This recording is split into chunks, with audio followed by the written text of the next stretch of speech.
This week on the ADG podcast, we have sports. We have a brand new trailer review. Also, we have a brand new interview with a famous actress of the horror genre. And trust me, you're not going to believe this interview. It's simply one of the best ones we ever done. All that and more on the ADG podcast. The only thing that's different is Martin Lawrence's face is fatter. Hold up, Mike.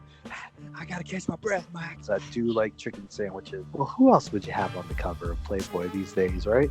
See if you can polish this term. I'm trying to be positive here, Jake. Oh, Jake is also available for anniversaries and birthday parties. I thought you were gonna tell me treat him like cats and sprayed him with a water bottle. No. Not enough money behind this podcast to get him on here. Because it's not the kids' fault they're shitheads. It's not. It's the parents' fault. The parents are shitheads too. Dude, why are you talking shit? Have you won anything? No, then shut the fuck up. Wait, nobody ever said there was a plot to Rambo. Delete your account, go back to bed, cry for a couple of days, and reflect on what you're actually going to do with your life. All right, welcome to the A to G podcast. Darren and Jacob are here. We are ready for the show today. Darren, how is your night going? It's going well. It's we finally made it to March. I'm exhausted. Oh, jeez, that whole leap day really threw me off. I know that extra day is just like extra day of maybe just sleep would have been better. Yeah.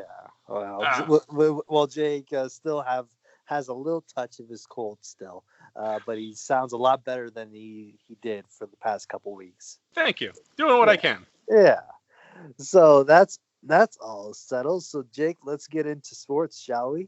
Let's do it. All right. So Jake, I know we've talked about this team so many times, but I have to talk about the Lions because the NFL just completed its NFL draft combine. Yes. In Indianapolis. Mm-hmm. A couple of big names did not participate in the combine. Speaking of Joe Burrow and Chase Young and Tua, to name the top three. Yeah, the top three didn't even participate, and exactly. Like, we got to wait till pro day for Chase Young to actually show us something. Yeah, but there's rumors circulating going around now that Chase Young may not be. I'm sorry, he may be there at number 3 when the Lions are selecting, because there's a lot of heat surrounding Washington and Tua, where Washington is not really sold on Dwayne Haskins as their quarterback. And if they can potentially get a franchise-making quarterback like Tua in Washington, I could see them going that way because, you have a new coach. You want to have your own quarterback. You want to draft your own future starting quarterback. So it's going to be interesting to see. If Chase Young is there at 3, Jake, do you take him? Yeah, and we'll get into this more right after, just before the draft when we do our own draft predictions. Yes. But like I said from the beginning, your top 3 players are Burrow, Tua, and Chase Young. Right. And if you don't take one of those 3 in the top 3, you're a dummy. And then again, this is the Detroit Lions we're talking about, and they will probably go with a corner, and I quit this team. So if there are suggestions for the team Jacob should root for when my Detroit Lions fuck up the draft, email us at adgpodcast@gmail.com and send me your recommendations for an NFL team I should be following instead of the Lions. Because it's coming down to me watching the XFL and looking at, what? This isn't that bad. You know what? I must say I really enjoy their extra their point after the touchdown. Yes, it's exciting. It is because so no team is really that out of it. So they always have a chance to at least make it interesting towards the end. Exactly. I like it. There you go. So, all right.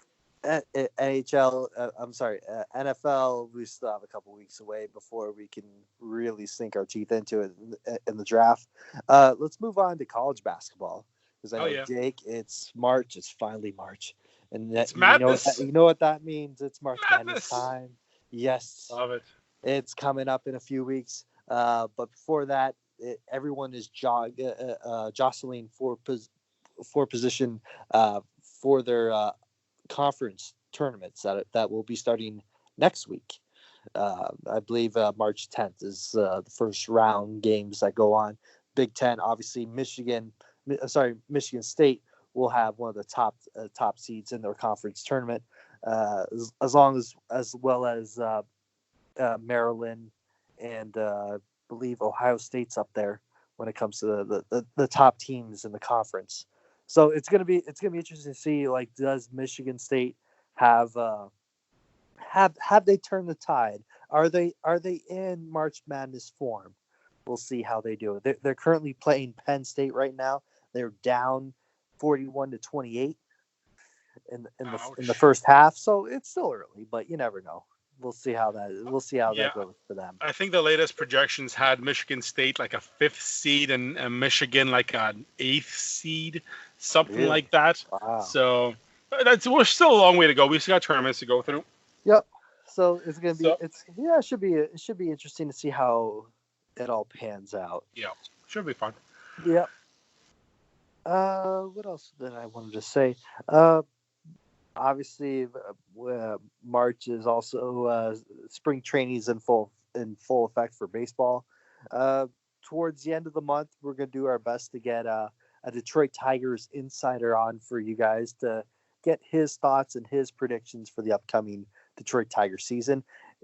My opinion, it's gonna be ugly. It's gonna be really prediction ugly. for the season. Yeah. Number 1 draft pick again. For the second straight year. Yeah, that's right. Actually, if they tank again this season, this will be 3 straight years in a row that they've finished the worst record overall. And then by that time, and Miggy will have 1 year left, or 9, or something like that. You'll have a giant gap in payroll. Yeah, you'll be ready to rock. That's it. In 2 years. That's it. We'll be ready to overpay for another 37-year-old pitcher. All right. Hell yeah. There you go. So Jake, I saw something interesting last night while watching the New York Knicks game. Yes, I watched the New York Knicks. You watched? Did they actually score baskets? They won. Oh, they won. Okay. They beat the Houston Rockets. It was exciting. But the big story after perimeter game. Yes, but the big story after the game was New York Knicks superfan and famous director Spike Lee was banned from the arena. Oh no. Yes. So he said that he is done with the Knicks for this year. He's not going to any more games. And there's a lot of speculation that it was the Knicks owner James Dolan that had him removed from the arena. Well, newsflash to Spike Lee: the league has been done with the Knicks for the last decade. Yes. So anyway, he said, So from what I'm reading, the New York Knicks has another public relations disaster on their hands. Longtime Knicks fan Spike Lee said during ESPN's First Take on Tuesday that he won't attend any more games this season after an altercation with Madison Square Garden personnel regarding the entrance he used before the Monday's contest against the Rocket. Spike Lee said, "Security guy, this comes from the top." He says, "Mr. Lee, you have to leave Madison Square Garden." Lee said, "They wanted me to leave the garden. Out the 33rd Street employee entrance I came from, walk outside and come back on the 31st Street. So said, I'm not leaving." He added, "Then I put my hands behind my back and I said, arrest me like a brother. Arrest me like my brother Charles Oakley." Oh my God. Do you remember that? Can he be more dramatic? Oh, but can he be more fucking dramatic? But how messed up is that storied franchise? It's okay, no, but why did he walk in through the employee entrance? I know because he wanted to make it just as big of a scene as a security personnel, So it's just another way where the New York Knicks are in the headlines for all the wrong reasons. Well, they're not going anywhere, so might as well. No, but compared to the Pistons, at least they're somewhat entertaining to watch. Oh shit! I'll take the Pistons over the Knicks all day. I know. It's not as bad as when they used to have whatchamacallit, the Patrick Ewing of the days and the Stephon Marbury and all those. Still didn't win anything. No, I know they didn't win anything. They couldn't even beat the Indiana Pacers. There you go. That's it. Oh, that's it. I just saw that. I saw that story. I thought that was. Oh, that's good. I thought it was pretty good. And that's it for sports, Jake. Perfect. Oh well. We're gonna do this trailer review last week. Yeah. But the trailer came out after the show, so what the hell? Like 10 minutes after we stopped. I know. So we're gonna do it this week. And for those who are into horror movies and all the other cool stuff, the brand new trailer for Candyman remake. Yes. Came out last week, and I had some questions about remaking this movie because I like the originals. Yeah. The originals were really good. Were very gritty, and I was a big fan of them. Now the trailer looks okay, not great. I'm not gonna give it a great review here. It's a good review. It looked good, but not great. I don't know. It looks well made. Like the story looks great. I see where they're coming from. They're starting it again, but I don't know why the trailer kind of looks cheap. The story looks cool, but the trailer itself looks kind of cheap, like a made-for-TV movie type of thing. I don't know.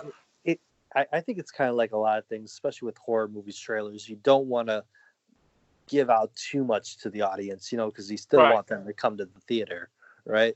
So obviously they want to save the good stuff for when you actually watch the movie. A lot of trailers will show you the best stuff, like right in the 1.5 to 2 minutes there, but like the whole movie, like Fast and the Furious 11,000 movie. Everything explodes.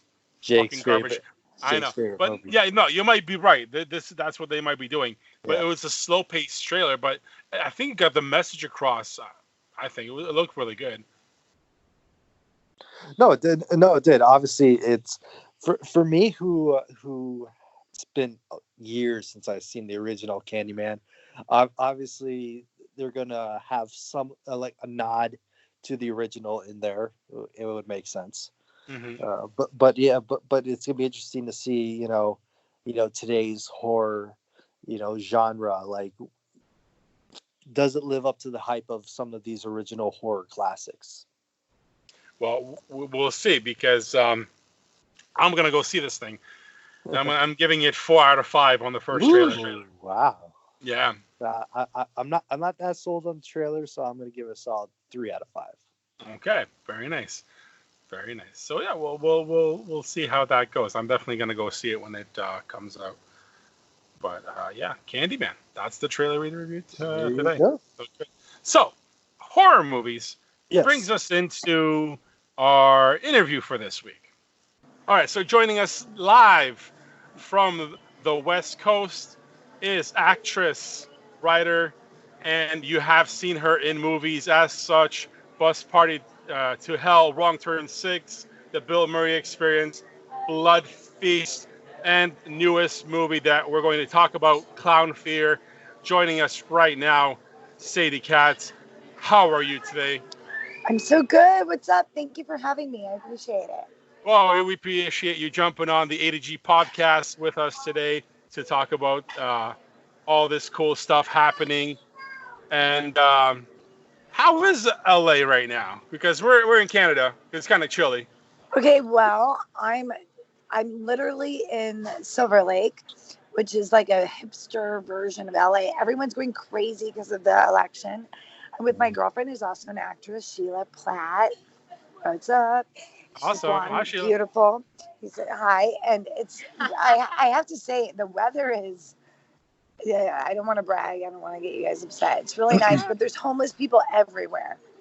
Like, oh, well, that sets a nice picture. Thank you. That's there you go. We get nice both. weather and a bunch of homeless people. You guys are picking out great crowds over there. Chill. Yeah. Awesome. So, question for you. I just mentioned a whole bunch of movies that you're in, and we'll talk about your newest one in a second. But sure. Our fans like to know the details. from the beginning. So how did you break into the business? Oh, geez. Yeah. Oh, geez. So I started off actually in high school. I always did theater, and I did, I always wanted to be an actress. That was like my main goal. Um, I don't think I ever thought about being like famous. We also didn't have the internet.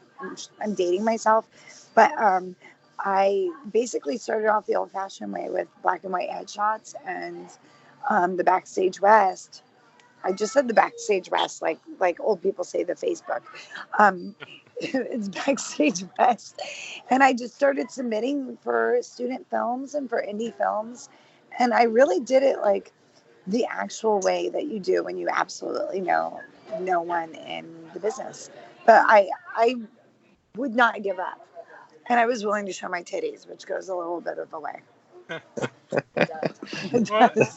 you go. Gotta have an extra. My girlfriend, she was laughing because she did a movie with Pam Anderson. And what was it called? Costa Rican Summer. Costa Rican Summer, and yeah, she played a Swedish girl who showed her titties. That used to be a hard thing to get. Yeah. There it is, writing that name down of that movie. I might have to check that one out. Costa Rican Summer. Oh, it's great. Yeah. You have to see it. Our next movie review, right there. I think that's for sure. Pam Anderson, I think, appears as like a goddess. Yeah, oh, yeah. Well, that makes hilarious. Sense. Yeah, that makes sense. Yeah. So from the acting, how did you was it an easier transition to get into writing and directing, or has the writing always been a passion of yours? Oh God, I this is going to make me sound like such a dick and really pretentious.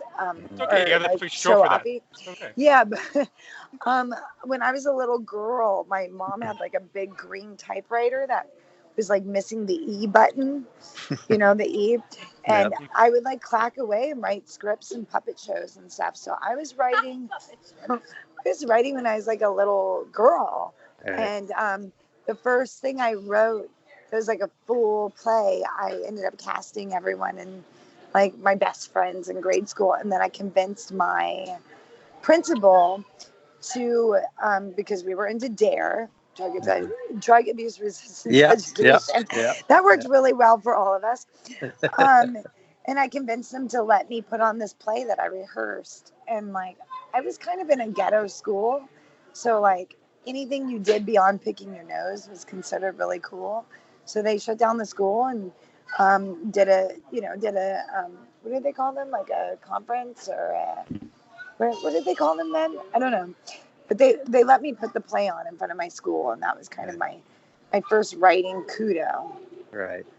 Nice. So because that, so you obviously have a big following and very, very big into the horror genre. Right. Have you always been a horror fan since the beginning days? I mean, I'm a child of the 80s, so like we all loved it. I mean, like after 11, you would watch like Twilight Zone.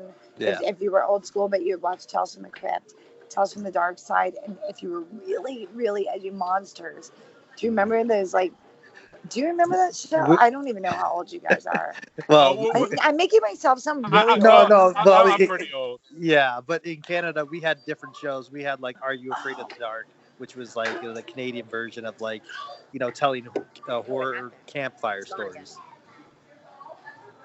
Yeah, I mean, that's kind of like, think of it as like Black Mirror. Yep. I archived that.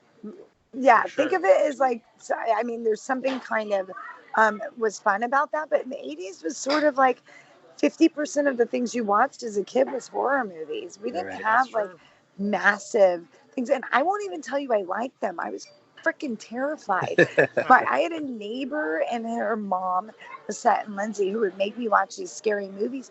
But I mean, I like, the funny thing is Video Depot came about when I was a kid, like at 4, the VCR came out.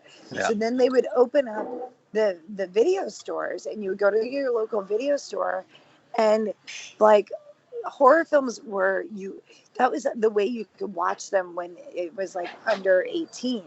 Right. So it was kind of like you had to watch them. Mm-hmm. And then I mean, I had a lot of nightmares. I think a lot of nightmares where I don't think kids have that now because they're exposed to so much more. Like, I was freaking terrified of Freddy Krueger. Like, I don't know if movies, like, Stephen King was kind of a big deal. Right. Then, I mean, so yeah, I was into horror. I was definitely into it, but I was still terrified about it. And I still am. Like, I'm a chicken. There's movies I won't watch by myself. You're out of your mind. Conjuring. Yeah, there you go. Oh, that's a good one. So tell me about the award that was named after you, the Sadie Katz Hustler Award, the Hustle Award. Hustle. The spirit of, wait, what? The full title is the Spirit of Sadie Katz Hustle Award. And Yes. how rad is that, dude? I should be like 80 before I get that honor. But I'm like, gonna be honest. How did that come about? So when I had my documentary, The Bill Murray Experience at Amdocs, I was like a crazy psychopath and went up to Palm Springs every weekend, and I really, really pushed my doc. That's only out of desperation of wanting to win and do well. And so, I mean, I went as far as like, handing people balloons with the postcard on it. I wanted my screening to sell out, here's the thing. What I did wasn't extraordinary. It's what filmmakers should do. But what happens with directors, and I mean this in the best way because I love them, is they're so burnt out from doing their movie that they actually don't want to actually promote it. So the difference for me was I got into this film festival and I went out of my way to really promote it. And I really feel like it wasn't that I did something so extraordinary, but it was extraordinary for the film festival circuit, especially for docs. So Teddy, who is the head of Amdocs, I think was like, why aren't all our filmmakers doing this? And I almost pretty much sold out like a 400 seat theater. Wow. And then did a second screening in Palm Springs. And I had people coming from all over. I got Joel Murray to come. I got PJ Souls to come. We all thought Bill Murray was going to come, but I know. My girlfriend's like, Joel Murray loves me. Yeah. It's true. I mean, I'll tell you, I felt like it was my funeral because the people who showed up, it really touched my heart. But I think they were like, this bitch will not stop talking about her movie. How do we get it? I swear to God, it was like an intervention. They're like, stop talking about Bill Murray. It was really bad. It was more like you will it into reality. If you like, well, that's what I thought. I thought if I willed it, and I mean, I could go on about it and on because there was a lot of almost heartache because I believed in The Secret, and I thought for sure look at this. All my favorite people are in the room. It was I thought he was going to show up and propose to me, even though I had a boyfriend at the time. I was just so I was so kind of enamored with my friends for supporting me and my family and random people that I worked with. So what ended up happening that year, and this is the true story, they went to give the awards out. And for some reason, God bless Teddy, he's the nicest film festival organizer ever for American Documentary Film Fest, which is honestly the coolest doc fest. He decided not to give out awards that year. Last minute, everyone was there to get the award, and he, I think, felt really conflicted because there was a lot of filmmakers that were really involved and some that weren't. And there was a lot of great films, Robert Redford's son had a film that year that opened, and a lot of people. So I think what kind of happened was he didn't do it, and I was like, you son of a bitch. I was like, why did you not do that? And then the next year he decided to do awards, and then he called me up. He said, I made a big mistake by not doing awards. I just very uncomfortable. And the board was upset at me. But he said, I actually want to do an award that's like the South by Southwest, the Spirit of South by Southwest, which is all about getting people, the people who support their film and publicize it and really back it up at the festival, who show the spirit of South by Southwest. And he was like, you showed the spirit of what Amdocs could be. I mean, I threw a huge after party that included all the filmmakers. I showed up for over 55 hours of films. Um, I had balloons that were each 2 feet across that spelled out the Bill Murray experience. So, like, if you want to know the most obnoxious filmmaker at that year, it was me. But I also supported other filmmakers. So I think that award is about supporting other films and your own film. Because it's not enough to get in a film festival. You have to like beg people to show up. It's a lot of work. Yeah, it is a lot of work. It's a lot. Yeah. Is that a long answer? It is. I'm sorry. No, that's perfect. Great. That was great. Yeah. Now, piggybacking off of that, because we love what you're giving us here. Now, what's more rewarding, being in front of the camera or screenwriting? You know what's great about screenwriting? You can eat carbs. So, I just wrote this pilot called Down the K-Hole, and like I think I put on, I'm not gonna lie, like 6 pounds because I was like ordering from Grubhub, and I was like, this is the fucking life right now. Like I'm not debating about Botox or anything. I really love I love. Here's the problem: writing sucks. Yeah. Acting's fun. So you like show up and you act, and everyone tells you you're great, and then you're like, I'm cold, and someone brings you hot tea, and people laugh at all your jokes. Writing is really solitary and really lonely. Yeah. So I mean, I mean, acting's a lot more fun on a certain scale. Writing's rewarding in the long term because no one can take that away from you. Once it's there, no one can. Now they can fuck up your vision, but you can still have that script and be like, "Fuck you guys." Right. You go. So, but you being an actor before you became a screenwriter, does that give you a little bit of an advantage because you know what it's like to be in front of the camera? So you kind of want to have to write it how exactly you see yourself portraying that. Oh my God, what a great question. Actually, 100% because there's a crying baby here. Sorry. Yeah, that's okay. It's a cute crying baby. It's one of our fans. It's my dreams. It's my dreams crying in the corner.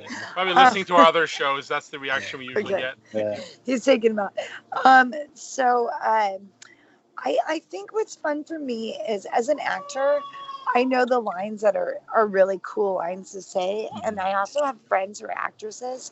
So I always keep them in the back of my head where like I like to write for specific people. So even if I don't use them my first go around in writing, like, I'll know when I need to write for someone, I'll plug that person in. And that's kind of cool because I know the way they act. Like I literally know the way they react to lines. Like Augie Duke in Clown Fear, I knew how she would say the lines, and I also knew that she would take risk on certain lines and make them better. But I kind of know, I can also too, like I don't just act, I also produce. So I can look at someone's takes and say, why don't we divide up the line because she does this really great reaction shot. And that's an actor thing. Like actors can tell actors that aren't committed. I wish I could have, I wish I could edit or be a part of editing everything I do. Not for me. I don't want to edit myself, but to look at other actors because you can kind of know when someone's in their groove and when they're not. And that's an actor thing, you know? Yeah. You don't want to mess up their flow, and especially if they're kind of like envisioning what you had in mind for that character. Sure, and you want them to bring like themselves, but also like sometimes I'll get scripts that say like, I cannot do that, sir. And you're like, who says cannot? You say can. And it always like I look at the script and I go, did no one read this out loud?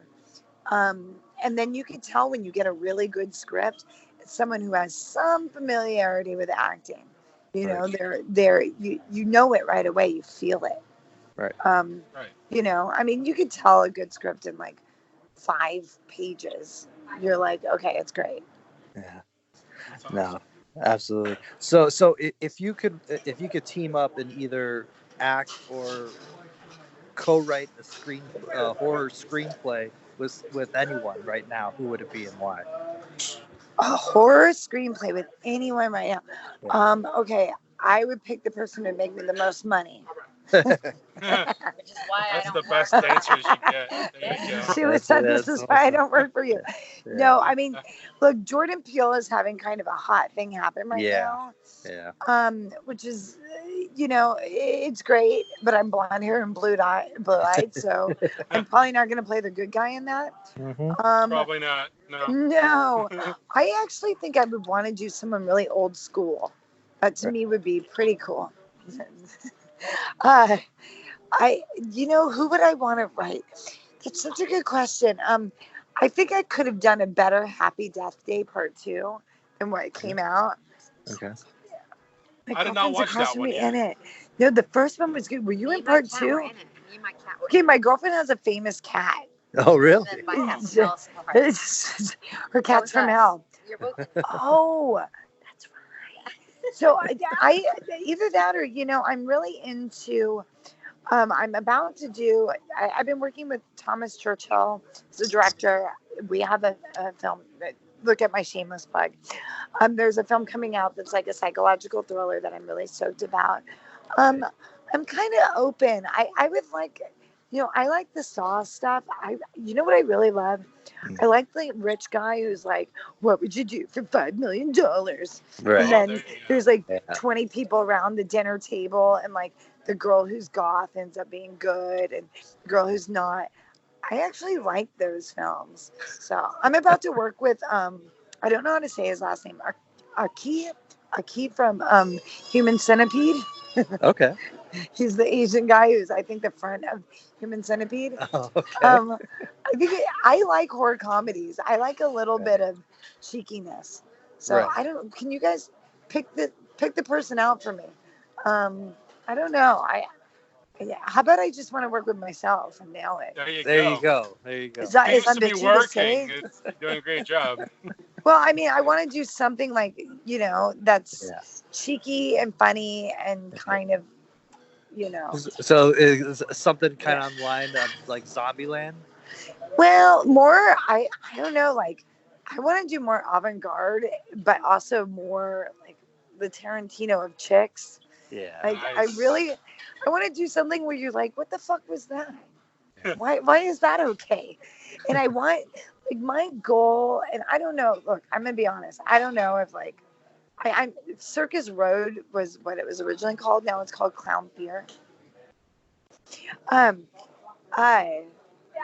like, that was supposed to be something else. I love parts of the film, but I'm not crazy about parts of the film. But I love the acting, and there's like, these low budget things. There's like 50% that you go, I fucking love that. Another 50% that you're like, I wish it was different.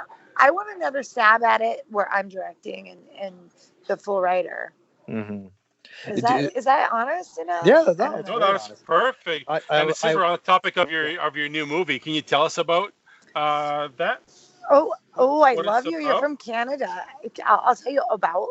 Ah. Sam. Boot it. Americans I love got that, you. don't they? Yeah. They do. We get really excited. It's like, do you guys have a poutine? Yes, we Wait. have poutine. Yes, Yeah. that's right. Am I saying Yeah. poutine right? Yes. Putin. Like, yeah. So I did this film that I wrote with a friend of mine named Collins, and we wrote it like, in 30 days. They needed something. Lionsgate said they would pick up a clown movie, and I had girlfriends that were specifically picked for the film because they were already kind of names in horror, or they had connections or something. Augie Duke is absolutely a really odd, fabulous actress. She's very beautiful, but she makes really weird choices, which is what I loved. Tiffany Brookfast had already done a clown movie that I can't remember, but she kind of plays that bridesmaid that everyone loves to hate and hates to love. Nice. Tiffany is kind of fabulous like that. She irks everyone in just the right ways. And that's a compliment. She is who she is. And then, we had some other, this is great. So we had some other actresses in the film that were great. And I really wanted to do like Bridesmaids meets, um, Killer Clowns from Outer Space. And I feel like it's like there's parts of the movie that you can see and go like, that's what was happening here. There's other parts that I'm like, God damn it. It's the movie comes in at 2 hours, but there's boobs, there's some killings. There's my girlfriend Sheila's boobs are in them, and they're fabulous. I have a Randy Wayne is in it. He's amazing. The movie is a classic B movie. There's some good stuff about it. There's some stuff where like, please send me your hate mail because I want to hear it. I like the film because I really think that the acting's pretty genuine from the ladies, and from a few men, and it's worth the $5 rental. Well, we're gonna Don't have pay to more watch than it. that. We're gonna watch it. Watch We're gonna it. review it on our show next week. Yeah, watch it, review it. sure. I heard the best review. I mean, it's a little bit racist because all the black people, you can't see them because we didn't like them properly. That's inappropriate for me to say. But it wasn't on purpose. I had nothing to do with it. Right. And you know what? Yeah, I'm gonna be totally like honest. Getting a movie finished is fucking impossible. Selling it to Lionsgate? Are you fucking kidding me? Getting it on the shelf at Walmart? Hey, my girlfriend's like, it's really difficult. So, I mean, people watch these films and they give it reviews, and I love it because I'm like, thank you, bitch. You watched the film. And the more they're precise with their reviews, the more I'm like, well, let me tell you what really happened that day. Yeah. It was 20 degrees. We couldn't breathe. The funding fell through. I have these great stories, but that's what B movies are, right? If not, they would be something else. Exactly. So so like right now you're saying like the hot item when it comes to the horror genre is clowns, right? Killer clowns, that kind of stuff. Do you think that clowns have run there? I kind of feel like clowns. I think so. So Sheila's saying they'll never go. I say it's been done already, especially with. Yeah. It's a true fear, but wait a second here. Remember when everyone said zombies are over and zombies keep hitting it hard? Yeah. But zombies don't scare me. But I'm going to tell you the truth. I love clowns. Mm-hmm. I love them. And you know what? The set pieces for clowns. So the one thing our movie nails is our set pieces. Some of them are fun as fuck. So they're like, first of all, we had our prop girl go up and down the coast. She went to all these vintage stores and got clowns to decorate the place. Right. We had a set designer, which there's like, a couple sets. Like, I didn't like our church. I didn't like that. But our like big clown rally at the end is fucking epic. It's great. So, I mean, I think that's the thing. Even if you don't like clown movies, there's something to see and there's like a quirkiness, if that makes sense. Yeah. Yeah, that makes sense. That makes sense. It sounds like a perfect B movie, and we're gonna have to watch it. B movie. So like I'm all about like every now and then someone will say, "Oh, you're a B movie actress." I'm like, one, doesn't mean I'll always be that, and two, and it's great. I mean, like the reason why people didn't like It Too is because It Too wasn't a B movie. It's stupid. You watched it and you were like, it's not scary. It's kind of cool. I care about the kids. But like B movies are meant to be fun. They're meant to smoke a lot of weed, have some drinks, and you're meant to hate them. Like all I do is I show up to my movie and I act like I'm in the biggest Oscar-winning movie ever. That's my job. Yeah. Because you don't want to watch bad actresses. And then we have fun in that world.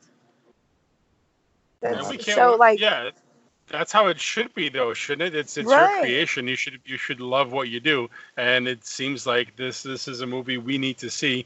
And you should see it and give it and tell me. I mean, I just watched a review this morning, and they were like, the actresses are great in this. The editing blows a little bit. Had they like trimmed off 30 minutes, this might be a bigger B film. And I'm like, it's a B film, dude. Like, and it's a great, like, that's what you rented. Like, Clownado is really fun. There's a couple clown movies that are actually fun. This is a movie like you see to have fun with and go like, no. Like, not all the deaths are meant to be real. Some of them are really gory. You get to see some titties. I mean, what? I gave you my titties. What do you want? You're selling it really well for us. So, Clown Fear, we're gonna have everybody look for it, find it, buy it, watch it, and we're gonna talk about it. So, let's. One other thing before we let you go, because you guys are having way too more fun than we are over there. I can hear the drinks. I'm sorry. I hear it. It's awesome. How dare you, sir? I'm a professional, and this is in the afternoon.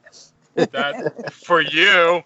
It's after 5 o'clock anyway. Oh, it's after 5 somewhere. o'clock.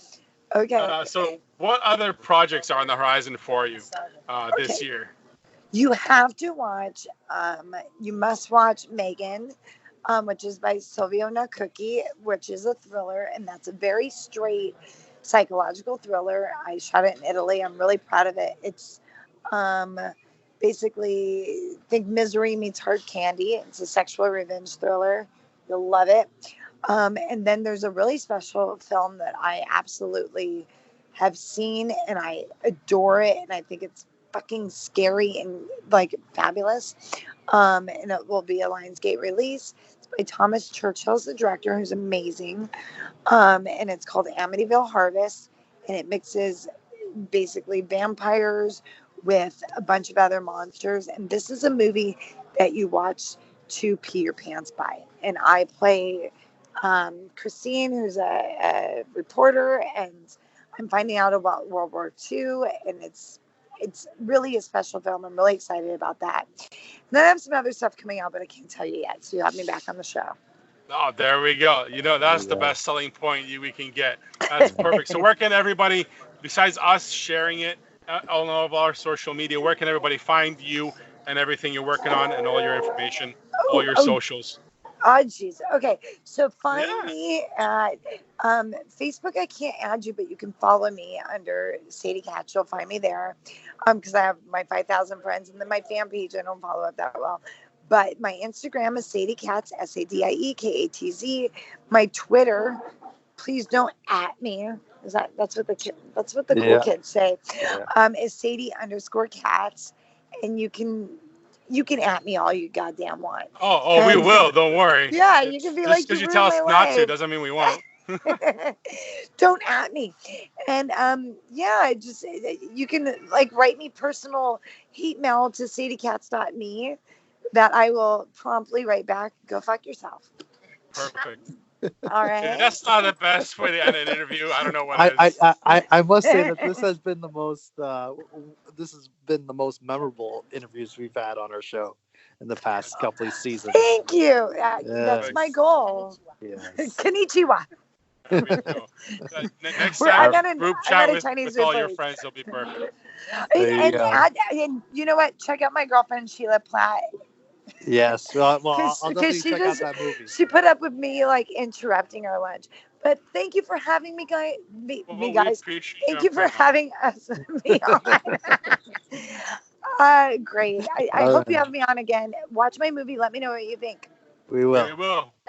Thank you so much. Thank you. Okay, bye. Bye. Again, thanks to Sadie Katz for joining us on the Energy Podcast. Darren, I have some music for today. Yes. Today's music all the way from Russia.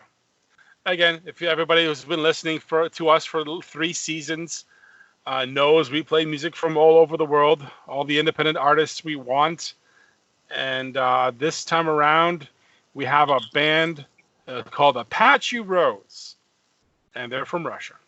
And their new track called Attention is actually really good. Now, rock music nowadays, I don't have a lot of faith in, especially on the radio. But when you have indie artists that come out with tracks like this, and it's their first single from their new album, and Apache Rose delivers. Again, it's got some attitude. You'll feel it's rock, It's actual rock, none of that nonsense. And this is why independent music's the best thing going. And let's play it right now. Here is Apache Rose with Attention on the A to G podcast. Attention, attention seekers, I'm out so I'm here to stay. Attention, attention seekers, I'm out so get out of my way.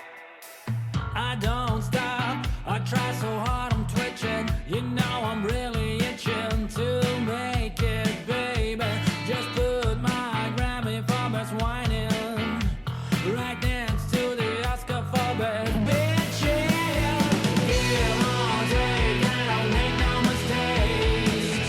It looks like I'm gonna make it, baby.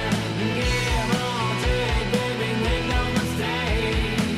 I'm gonna make it, I'm gonna make it. Attention, oh brothers keepers, where are your sisters tonight? Attention, oh lotus eaters, you're in for a special delight. I don't stop, how could I ever make it without you to fake it? Just take it, baby. Just put my Grammy for best whining next to the Oscar for bitch, yeah. Give all day, I don't make no mistakes. It looks like I'm gonna make it, baby. Give all day, baby, make no mistake. I'm gonna make it, I'm gonna make it. Give all day, I don't make no mistakes. It looks like I'm gonna make it, baby. Give all day, baby, make no mistake. I'm gonna make it, I'm gonna make it.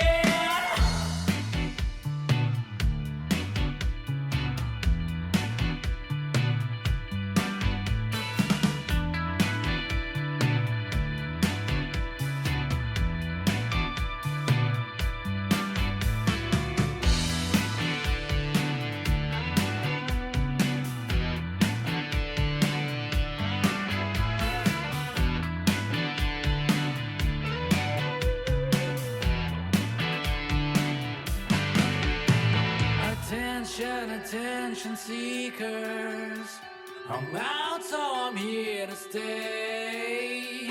Attention, attention seekers, I'm out so get out of my way. Give all day, I don't make no mistakes. It looks like I'm gonna make it, baby. Give all day, baby, make no mistake. I'm gonna make it, I'm gonna make it. Give all day, I don't make no mistakes. It looks like I'm gonna make it, baby. Give all day, baby, make no mistake. I'm gonna make it, I'm gonna make it.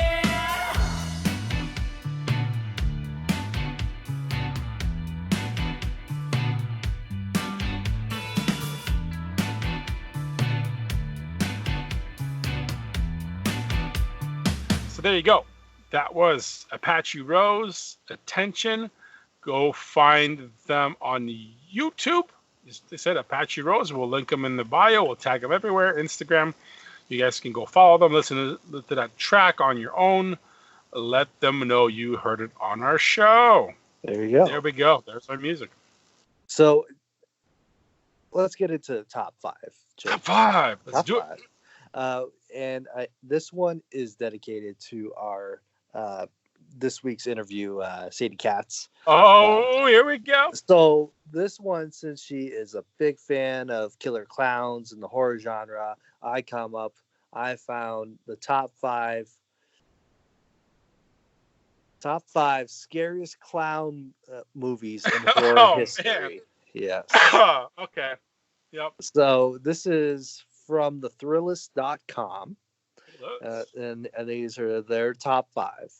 Top five is coming in at number 5 in from 1990. It, not the remake, the original It All from right. 1990. Very nice. There you go. It's a good Uh, movie. Oh yeah, and Tim Curry as Pennywise. Oof, yeah. Yes. Very Yeah. nice. Gary. Coming in at number 4 from 2007, We All Scream for Ice Cream.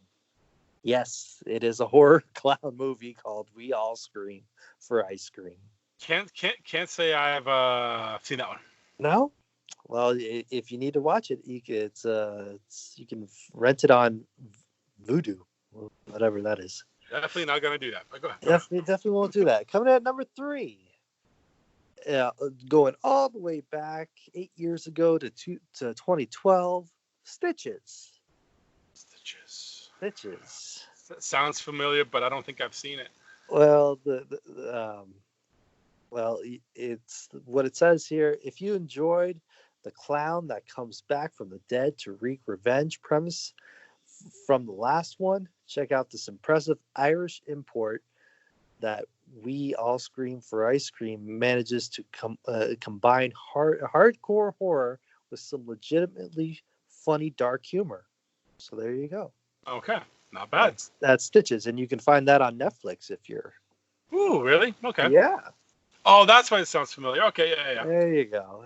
Cool. Coming in at number 2 from 2014 is Clown, which it sounds like a pretty ridiculous premise. A man puts on a cursed clown costume only to discover that he cannot take it off.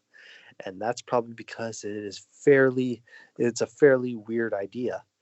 But hey, better something new and weird than yet another spin on the whole angry clown back from the dead concept. Sounds like a Goosebumps book. Mm-hmm. Yeah. Okay. And you can find that one on Netflix as well. Clown. Oh shit, Netflix. And coming in at number 1, this I just love. I believe Sadie mentioned this during her interview. Killer Clowns from Outer Space. There we go. Comes in at number 1 back in 1998. And they said, if there's a Casablanca of killer clown movies, this is it. Often dismissed as a bad movie because of its goofy title, this is actually a very good B movie.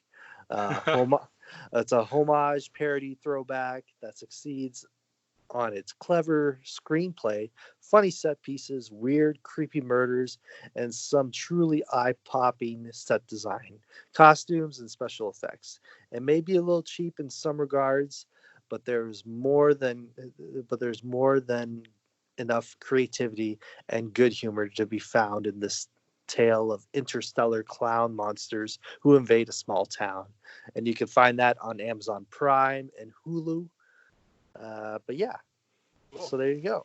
Nice. Clownish top 5. I love it. There you go. So hopefully that meets Sadie's requirements when it comes to top 5 horror movies. Awesome. Perfect. So this week, Darren, what happened? Anything in our history on this day? Currently, no, because I did not prep one for this week. So we'll just move along. We'll move along. Yeah. And we'll transition smoothly, too. Yeah. We pulled the old Mediaplex transition. That's right. Where's our crack music? No, nowhere? Nothing? Okay. Florida man. No, I'm not saying that nonsense. Fuck that show. Speaking of that, yeah. Okay. So, Garbage Person of the Week comes back this go. week in full force. And no, it's not that fucking nonsense out of that little shithole that they call a studio in the Mediaplex. I said it. I don't care. They don't listen to this shit anyway. All right. So, now I wanted to bring this segment back now that I feel better and I can have a conversation. Yeah. I would like to bring a special person into the Garbage Person of the Week by the name of Nathaniel Nathaniel Smith, who is an MP for the Liberal Member of Parliament for the Toronto riding of Beaches, East York. Now, Jacob, why would you put a Member of Parliament in the Garbage Person of the Week? Well, because this person here decided to introduce a bill in Parliament to legalize heroin and crack cocaine and meth. So the bill he introduced a private member's bill would decriminalize the possession of heroin, crack cocaine, and meth. If the bill passed, the bill would decriminalize possession of for personal use, making it acceptable to use these drugs so long as they are not sold. Holy fucking shit. Really? Nathaniel Buddy, I know it's Toronto and you're probably high as you're working because as an MP in Toronto, you do fuck all anyway. So, really? What in your right mind thinks that a country that can't control a drinking problem, we have a giant marijuana legalization thing that obviously blew up, and you want to decriminalize crack, meth, and cocaine? Are you fucking stupid? What is wrong with you? Hey, I would like some hard drugs decriminalized. What is this, Colombia? Mm-hmm. Come on. They're looking at the health benefits of people if you decriminalize that. How bad would that be for everyone and our healthcare system? Now you would have to openly treat overdoses, and you can't do anything about it. You're just creating more problems on top of problems. And how would you even conceive this idea in your stupid fucking head? Must have been high. Must have been high. How are you? Please tell me this doesn't re-elect you again in the next election, because that would be some crack smoking Torontonians in your beaches district that would do this. Come on. Well, everyone, maybe he's going, in the opposite of everyone direction. Everyone's saying, "Oh yeah, crack is bad and meth is bad," but maybe he says like, "Well, maybe let's say we legalize it and put the choice out to the people and let them decide what's bad and what's good." Sure. Let's do that. Because people are smart, right? Here's some poison. You figure it out. It's legal. Go at it. Well, let's weed everybody out. Obviously, when we talk about this kind of stuff, obviously it's not exactly, we're not talking about like cocaine and meth all the time, but like, would you be this upset about it if this was about like cigarettes? If cigarettes were just as bad as like meth and cocaine, but that's obviously legal to buy. Right. Well, that's the thing. You're talking about hard drugs. Marijuana is not considered a hard drug. No. It's a recreational drug. We're talking about hard drugs. Yeah. Proven hard drugs. Now, don't forget, all of this stuff comes from illegal sources. Mm-hmm. The drug trade, which is, again, this fucking douchebag doesn't think about what happens in the drug trade, what other things are involved in it, and how many lives are hurt by it. Right. Other things come into play. Human trafficking. Like, how fucking stupid is this guy to not realize that you legalize it, you basically give an open door for these things to continue and happen more. So everything affects everything that way. So there you go. Any comments, questions on that, issues, want to talk about it, adgpodcast@gmail.com, let us know.